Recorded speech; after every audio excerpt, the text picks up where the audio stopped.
नमस्कार दोस्तों, I am doctor Subhash, motivator trainer, micro digital private limited, Jammu. तो दोस्तों, आज मुझे फिर आपसे रूबरू होने का मौका मिला, आपसे चंद बातें करने का मौका मिला। और आज की जो वीडियो है बहुत एक अच्छी वीडियो होने वाली है। और जो भी लोग इस वीडियो को देखेंगे दोस्तों, मैं गारंटी करता हूँ जो भी टिप्स मैं आपको इस वीडियो के माध्यम से देने की कोशिश करूँगा मेरे माइक्रो फैमिली के लिए, उन पे अगर आपने अमल कर लिया तो मुझे लगता है आपकी ज़िंदगी में बदलाव आएगा, आप ज़िंदगी में बहुत बड़ा कर जाएंगे। ये मेरा मानना है, क्योंकि ज़िंदगी में हमेशा सीखते रहना चाहिए। और मैं भी बहुत सीखता हूँ, आप जैसे लोगों से सीखता हूँ, लीडर से सीखता हूँ, बुरे लोगों से भी सीखता हूँ, अच्छे लोगों से भी सीखता हूँ। मेरा हमेशा एक ही रहता है कि मैं कहीं ना कहीं से कुछ सीखूँ। और मैं आपसे भी ये कहना चाहता हूँ कि आप भी कभी ना कहीं कहीं ना कहीं से कुछ सीखने की अगर आपको मौका मिल रहा है तो सीखिए और उसको सीख कर इम्प्लीमेंट करिए। बहुत सारी बातें हैं दोस्तों जिसमें हम सबसे पहली बात है कि हम बहुत कंप्लेन करते हैं लोगों से। सबसे बड़ी जो मैं कहता अहम बात है, हम लोगों से बहुत बड़ी कंप्लेन करते हैं। इवन कि हम भगवान से भी कंप्लेन करते हैं। हम कंप्लेन उन बातों से भी कर लेते हैं जो बात हम उस कंप्लेन की बजाय हम उसको ठीक कर लेते हैं। और 99% कंप्लेंट्स हम उन लोगों की, उन चीज़ों की करते हैं जो चीज़ें हम ठीक कर सकते थे। हम कभी भी सच्चाई के साथ कभी भी कंप्लेन नहीं करते। हम ग्रेविटी के साथ कभी कंप्लेन नहीं करते। मैं चलता चलता सीढ़ियों से गिर रहा हूं तो मैं कभी कंप्लेन नहीं करूंगा। मैंने कभी कंप्लेन नहीं की कि मैं ग्रेविटी नहीं होती तो शायद मैं नहीं गिरता, ग्रेविटी नहीं होती तो जहाज नीचे गिर के क्रैश नहीं होता। ये ग्रेविटी जो जो नेचर ने दिया, इसके लिए तो कंप्लेन करना बनता ही नहीं है ना। अगर ये ग्रेविटी नहीं होती तो दोस्तों हम हवा में तैर थे। फितरत है इंसान की, यहां पे इसका बस नहीं चलता, उसको कंप्लेन नहीं करता। लेकिन बहुत सारी चीजों में वो कंप्लेन करता है। कंप्लेंट कभी भी नहीं करनी है हमको। किसी भी कारोबार को अगर हमने शिखर तक लेके जाना है तो हमें सबसे पहले, सबसे अहम जो बात है वो है कि हमें कंप्लेंट नहीं करनी चाहिए। हमें सीखना चाहिए भगवान राम जी से, जिनको 14 साल का वनवास उनके किसी भी गलती ना होने की वजह से दिया गया। मां ने बोला तेरे को सुबह 14 साल का वनवास है। रामचंद्र जी ने कोई कंप्लेंट नहीं की। क्यों कंप्लेंट नहीं की? कि उनको लगा कि कंप्लेंट से कुछ होने वाला नहीं है। उसने हाँ कंप्लेंट कर सकता था। अगर हम जैसा बंदा होता, आप जैसा बंदा होता, इस दुनिया का कोई आदमी होता तो ये बोलता कि यार मेरे पिताजी ने अगर 2 वचन दिए थे, मैं उसको क्यों निभाऊं? मेरा कसूर ही क्या? क्यों जाऊं मैं 14 साल वनवास में? ऐसा होता कि नहीं। लेकिन उन्होंने एक बार भी कंप्लेंट नहीं की। उन्होंने मां से बोला कि मां कब जाना है, कब जाना है।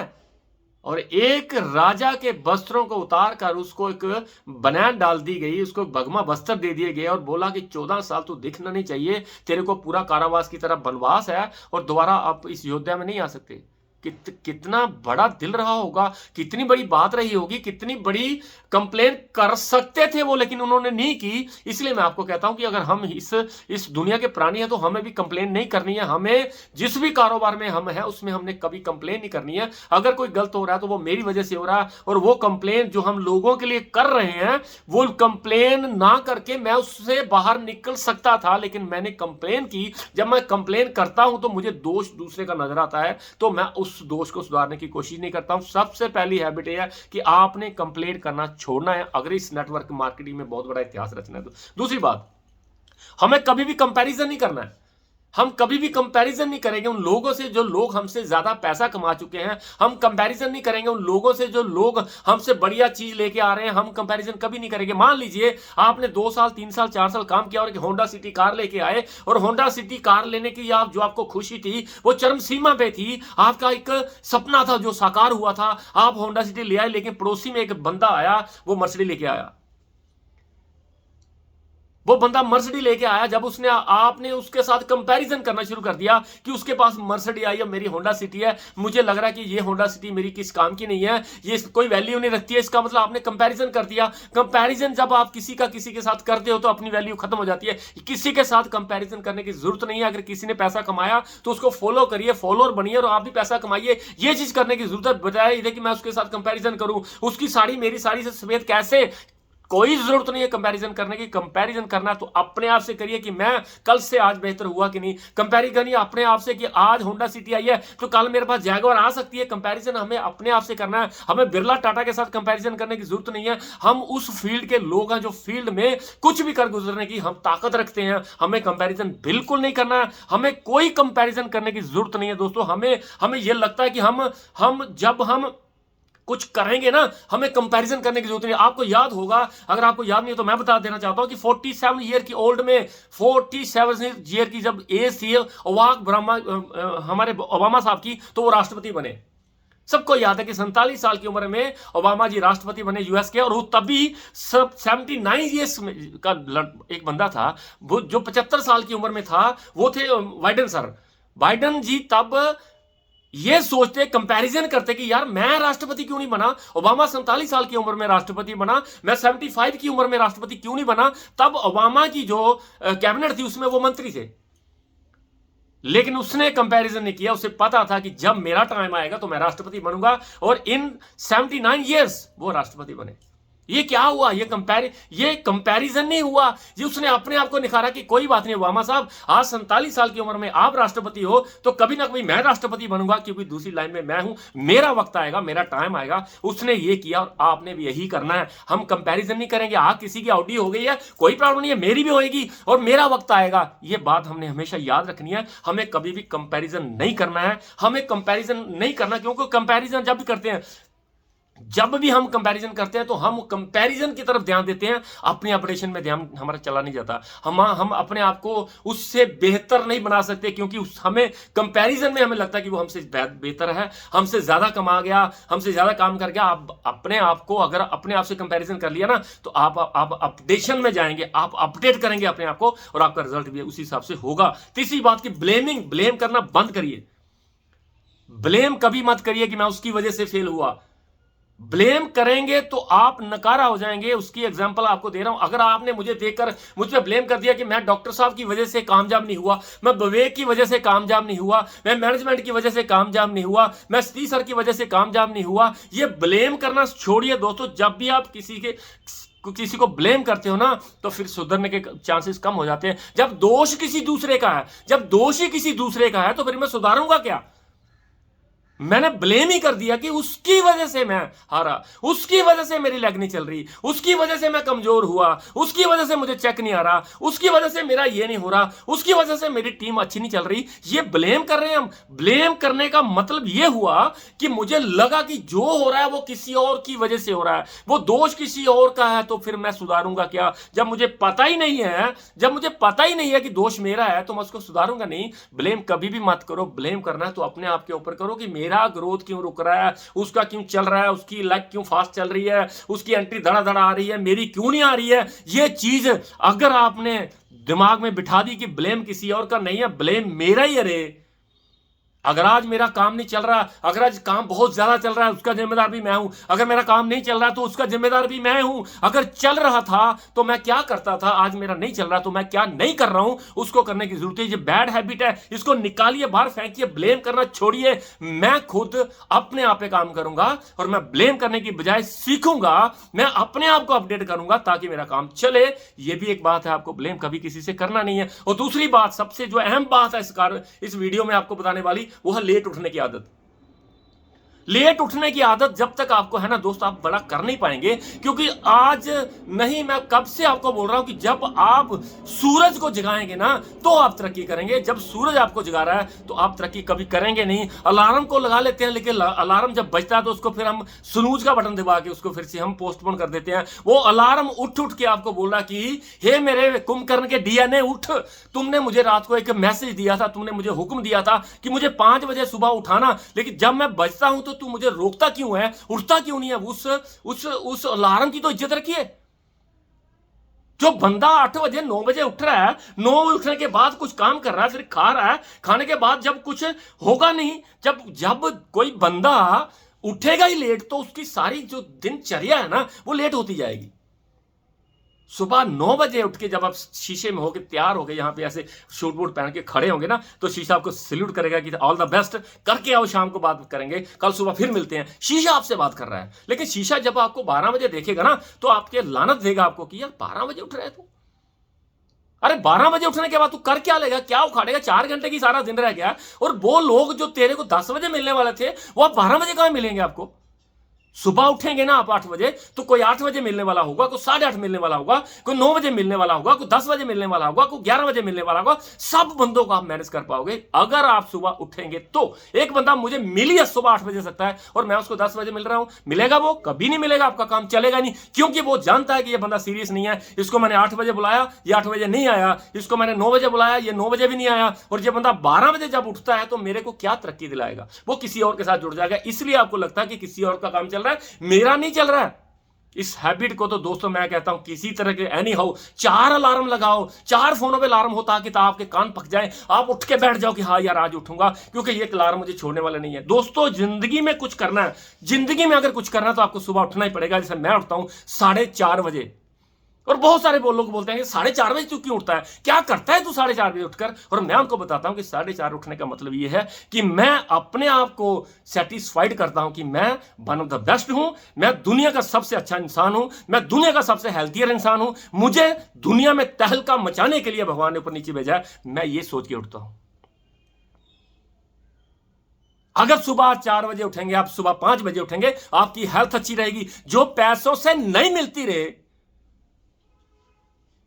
बीमारी लग जाएगी, आप ठीक नहीं कर पाओगे। लेकिन अगर आप सुबह 4:30 बजे उठ जाओगे, एक एनर्जी आएगी, एक आपकी सेहत ठीक रहेगी और आप काम करने का मजा आएगा। सारा दिन आपका एक एनर्जी के साथ गुजरेगा, जैसे मेरा गुजरता है। मैं गारंटी करता हूं सुबह 4 बजे, 5 बजे, 6 बजे उठना शुरू करिए, आपकी जिंदगी में बदलाव आएगा, आपके चलने का ढंग बदल जाएगा, आपका बात करने में एक्साइटमेंट होगी, आपकी एनर्जी बढ़ जाएगी, जैसे मेरी बढ़ती है। बहुत सारे लोग मुझे बोलते हैं डॉक्टर साहब क्या खाते हो? मैं यही खाता हूं रे, सुबह की फ्रेश एयर खाता हूं, मैं एक्सरसाइज करता हूं, मैं जिम जाता हूं, मैं अच्छी आदतें करता हूं, मैं खाने से पहले उसका एंड रिजल्ट देखता हूं। जो मैं खा रहा हूं, मैं बादाम खाऊंगा तो उसका रिजल्ट क्या होगा, अगर शराब पीऊंगा तो रिजल्ट क्या होगा। मैं खुद अपने आप से एनालिसिस करता हूं, तभी जाके मैं चीज खाता हूं।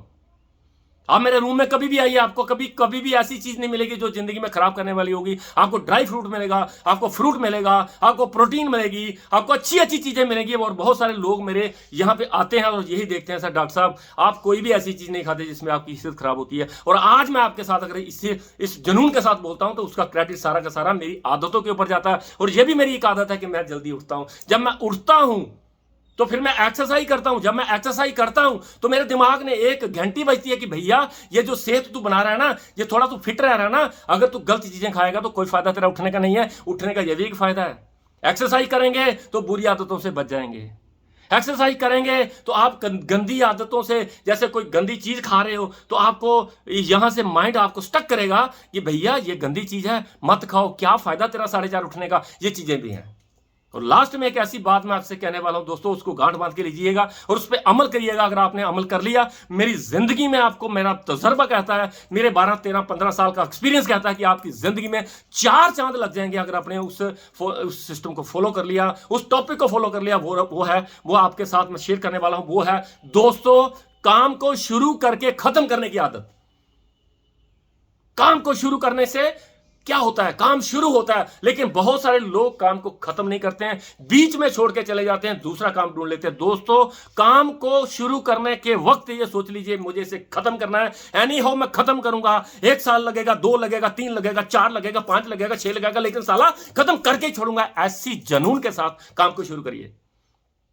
जिम जाते हो तो 2 दिन जाने के बाद जिम छोड़ देते हो। जिम जाने से क्या होगा, रिजल्ट उसी वक्त थोड़ी आएगा। बहुत सारे लोग जिम में 1 हफ्ता लगाने के बाद बोलते सर मेरा तो कुछ बना ही नहीं। अरे भैया, उन लोगों से पूछो जिन लोगों ने बनाया है, उन्होंने 10 साल दिए, वैल्यूबल 10 ईयर्स उसने शिद्दत के साथ दिए। रोज 5 बजे आता है, काम करता है, रोज 5 बजे आता है। उसकी बॉडी जो आपको दिख रही है ना, उसने टाइम दिया है, उसने उस काम को शुरू किया, उसने अपने आप से प्रतिज्ञा की कि मैं ऐसी बॉडी बनाऊंगा जैसे ऋतिक रोशन की, ऐसी बॉडी बनाऊंगा जैसे सलमान खान की, ऐसी बॉडी बनाऊंगा। आप जो बड़े बड़े जो बॉडी बिल्डर्स हैं उनको उसने मुद्दे नजर रखा, उसकी फोटो सामने रखी और उसके साथ काम करना शुरू कर दिया। एक दिन उसकी बॉडी बन गई। इसके लिए क्या हुआ, उसने शुरू किया, उसको खत्म भी किया। लेकिन हम लोग माइक्रो में आ गए। किसी भी कारोबार में माइक्रो में आने के बाद अगर आप इस माइक्रो को स्टेबल होकर काम कर रहे हैं तो इसको एंड रिजल्ट जो है ना उस तक जाना। हमें लगता है कि हम top level of the company करेंगे, हम वो लेवल तोड़ेंगे जो कंपनी नया बनाएगी। तो इस तरह से अगर काम करेंगे तो काम शुरू तो हो जाता है, लेकिन खत्म करने के लिए आपको बहुत मुश्किलों से गुजरना पड़ेगा बॉस। लेकिन ऐसी मुश्किलों से जब आप गुजरेंगे तो जिंदगी ऐसी होगी जो जिंदगी किसी के पास नहीं होगी। 10 साल इस काम को दे दीजिए, 5 5 साल इस काम को दे दीजिए, 4 साल इस काम को दे दीजिए, और अगले 20 साल अगर आप काम नहीं भी करेंगे तो कोई प्रॉब्लम नहीं आएगी, लेकिन आपको काम शुरू करने से बाद खत्म करना ही है। बहुत सारी चीजें कम समय में खत्म हो जाती हैं। एक कमरा बनाने के लिए आपको 1 महीना लग सकता है, 15 दिन लग सकते हैं, 2 महीने लग सकते हैं, लेकिन ताजमहल बनाने के लिए दोस्तों 16 साल लगते हैं। ये जो माइक्रोटेक ताजमहल जैसी बात है, माइक्रोटेक ऐसा काम है जिसको हम ताजमहल की तरह 1 साल, 2 साल, 3 साल, 4 साल करेंगे और ऐसी मजबूती के साथ ये हमारा कारोबार बनेगा। ऐसा मकान जो हमारी ये सल्तनत ऐसी बन जाएगी, कोई इसे तोड़ नहीं पाएगा, कोई इसे देख नहीं पाएगा। दोस्तों मैं गारंटी करता हूं इस काम को अगर आपने शुरू कर लिया, मैं मुबारकबाद तो दूंगा ही आपको, मैं मुबारकबाद जरूर दूंगा आपको, क्योंकि आपने एक अच्छा काम को स्टार्ट किया। और इस काम को करते करते अगर आपने 1 साल, 2 साल, 3 साल, 4 साल जुनून के साथ मेरे कई बातों के साथ अगर कर लिए, मैं दावा करता हूं, मैं गारंटी करता हूं आपकी फैमिली मुझ पे प्राउड फील करेगी, आपके ऊपर प्राउड फील करेगी, माइक्रोड पे प्राउड फील करेगी, सीनियर लीडर्स के ऊपर प्राउड फील करेगी, मैनेजमेंट के ऊपर प्राउड फील करेगी कि हाँ एक कंपनी आई थी, उसमें मेरे भाई ने, मेरी बहन ने, मेरे बेटे ने, मेरे बाप ने उसमें ज्वाइन किया था, शिद्दत के साथ काम किया था और डॉक्टर साहब के कहे के अनुसार उसने काम किया और आज मैं भी जैगुआर में घूम रहा हूं। ऐसा सुनना चाहता हूं मैं आपसे। मुझे नहीं पता आपको ये वीडियो कैसी लगेगी, मुझे नहीं पता ये वीडियो सुन के आपको क्या लगेगा। हो सकता है आप मेरे लिए गलत सोचो, हो सकता है आप ये सोचो कि यार ऐसे ही बोलता रहता है, ये बातें बोलने वाली नहीं है, ये करने वाली हैं। अगर आपने कर लिया, अगर डॉक्टर के पास जाएंगे, दवाई लेंगे लेकिन खाएंगे नहीं तो फायदा नहीं होगा आपको, आपकी बीमारी खत्म नहीं होगी। ये जो वीडियोस, ये जो आपको मोटिवेशनल मैं देता हूं, मोटिवेशन मेरी जो आप सुनते हो, ये क्या है? ये दवाई का काम करती है। ये उस कारोबार को जो आप कर रहे हो, जो माइक्रोड में आप आए हो, माइक्रोड में अगर आपने तूफान खड़ा करना है तो इन बातों को इंप्लीमेंट करना होगा। अपने तक सीमित नहीं रखना है, नीचे डाउन लाइन में इसको डिलीवर करना है। बहुत सारी मीटिंग, बहुत सारी, जब आप बड़े बड़े लोगों से मिलते हो, बड़ी बड़ी टीमों को ऑर्गेनाइज करते हो, तो उन लोगों को भी ये चीज हमने बतानी है कि दोस्तों ये आदतें हमें छोड़नी पड़ेंगी। हमें इन आदतों को छोड़ने के बाद हम एक अच्छे इंसान तो बनेंगे ही, लेकिन हमारी उसके साथ हमारी जो काम की ग्रोथ बढ़ेगी। और दोस्तों मैं लास्ट में सैल्यूट करता हूं उन लोगों को जिन लोगों ने इस कारोबार को बनाया। मैं सैल्यूट करता हूं यशपाल शर्मा जी को, मैं सैल्यूट करता हूं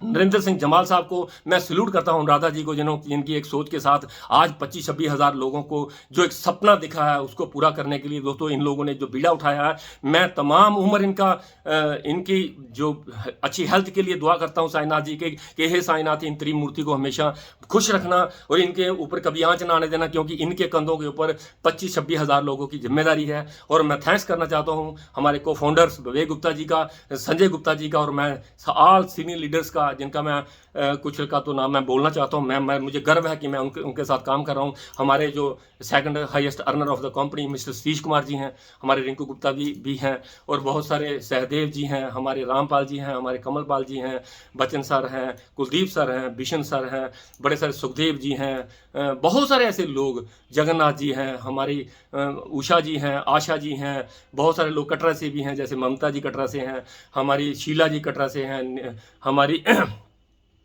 क्या बोलते हैं निर्मला जी कटरा से हैं, निर्मला जी हीरानगर से हैं, दयाल साहब हैं, बड़े सारे ऐसे लोग जिनका मैं नाम नहीं ले पाया, मुझे माफ़ करना दोस्तों, क्योंकि नाम लेने से बहुत ज़्यादा लोग हैं। 25,000 लोगों के नाम लेंगे तो शायद दो दिन लग जाएंगे। और अशोक सर हैं, बड़े सारे ऐसे लोग, सुक्का से हैं, अशोक सर आर्मी से हैं, हमारे कप्तान साहब हैं, हमारे जोगिंदर जी हैं, हमारे बड़े सारे ऐसे लोग हैं जो लोग इस कंपनी के लिए काम कर रहे हैं। उन लोगों की मैं सेहत के लिए उस भगवान से, उस प्रभु से, उस साईनाथ से आग्रह करूंगा, हे साईनाथ इन सब की जो सेहत है ठीक रहे, ताकि ये कंपनी को बुलंदियों तक लेके जाएं और ताकि हम एक मिशन पे जो निकले थे हमारा मिशन पूरा हो। दोस्तों हम अपनी फाइनेंशियल आज़ादी फ्रीडम के लिए यही एक रास्ता है, this is the only way get financial freedom. हम इस ही रास्ते से अपनी जो फाइनेंशियल फ्रीडम ले सकते हैं। तो दोस्तों लास्ट में मैं आपके साथ वही 3 बातें करूंगा कि स्वस्थ रखिए, स्वस्थ रहिए और खुश रहिए, और खुश रहते रहते इस माइक्रोड को करिए। एक दिन ऐसा आएगा आप यहाँ पे बोल रहे होंगे कि मेरा top level of the company हो गया,